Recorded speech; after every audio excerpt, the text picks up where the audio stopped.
Art forum Kanhangad സംഘടിപ്പിച്ച super singer 2025 സംസ്ഥാനതല സംഗീത മത്സരത്തിൽ ഷിജിൽ പഴയങ്ങാടി, മേഘ തമ്പാൻ എന്നിവർക്ക് ഒന്നാം സ്ഥാനം. ഹോസ്തൃക ഗവൺമെന്റ് ഹയർ സെക്കൻഡറി സ്കൂളായിരുന്നു മത്സരവേദി. This news sponsored by Immanuel Silks, Kanhangad, Kannur and Thrissur.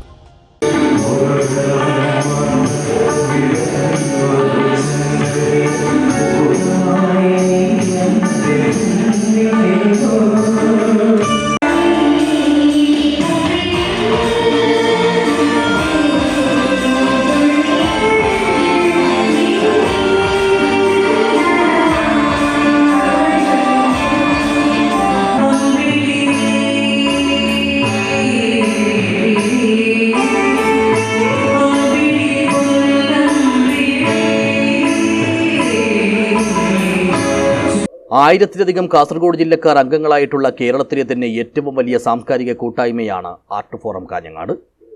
സംഗീത മേഖലയിലെ പുതിയ പ്രതിഭകളെ കണ്ടെത്തുന്നതിനും പ്രോത്സാഹിപ്പിക്കുന്നതിനുമായിട്ടാണ് ഈ കൂട്ടായ്മ സൂപ്പർ സിംഗർ 2025 എന്ന പേരിൽ സംസ്ഥാനതല ഗാനാലാപന മത്സരം സംഘടിപ്പിച്ചത്. ഹോസ്തൃക ഗവൺമെന്റ് ഹയർ സെക്കൻഡറി സ്കൂളിൽ പ്രത്യേകം സജ്ജമാക്കിയ വേദിയിൽ വെച്ച് നടത്തിയ മത്സരത്തിൽ പുരുഷ വനിതാ വിഭാഗങ്ങളിലായി 12 ഗായകർ മാറ്റുരച്ചു. 200ഓളം പേർ പങ്കെടുത്ത ഓഡിഷനിൽ നിന്നും തിരഞ്ഞെടുക്കപ്പെട്ടവരാണിവർ.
മെലഡി, യുവർ ചോയ്സ് എന്നിങ്ങനെ 2 വിഭാഗങ്ങളിലായാണ് മത്സരം നടത്തിയത്.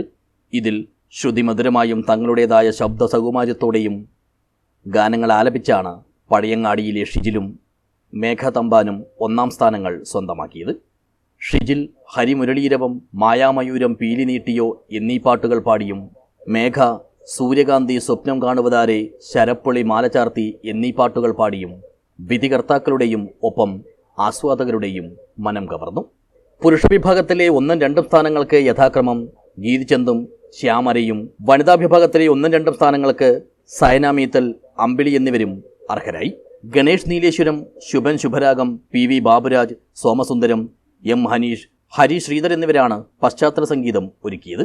വിജയികൾക്ക് യഥാക്രമം 10,000, 5,000, 3,000 എന്നിങ്ങനെ ക്യാഷ് പ്രൈസും ട്രോഫിയും സമ്മാനമായി നൽകി. സമാപന പരിപാടിയിൽ art forum president V Suresh Mohan അധ്യക്ഷനായി. വൈസ് പ്രസിഡന്റുമാരായ Ambujakshan Alamipalli, Dineshan Moolakkandam, treasurer B Surendran, Murali Girija, Jyothish Kandathil, Raveendran Paragon, Rajeev Lazar, P Raghunathan, committee അംഗങ്ങളായ TP ഗംഗാധരൻ, പവിത്രൻ ഞാണിക്കടവ്, റെജിമോൾ എന്നിവർ സമ്മാനങ്ങൾ വിതരണം ചെയ്തു. സെക്രട്ടറി ചന്ദ്രൻ ആലാമിപ്പള്ളി സ്വാഗതവും ജോയിന്റ് സെക്രട്ടറി NK ബാബുരാജ് നന്ദിയും പറഞ്ഞു. കൂട്ടായ്മയുടെ സാരഥികൾക്കും അംഗങ്ങൾക്കും പുറമെ 100 കണക്കിന് പൊതുജനങ്ങളും മത്സരം വീക്ഷിക്കാനെത്തി. News bureau, Kanhangad.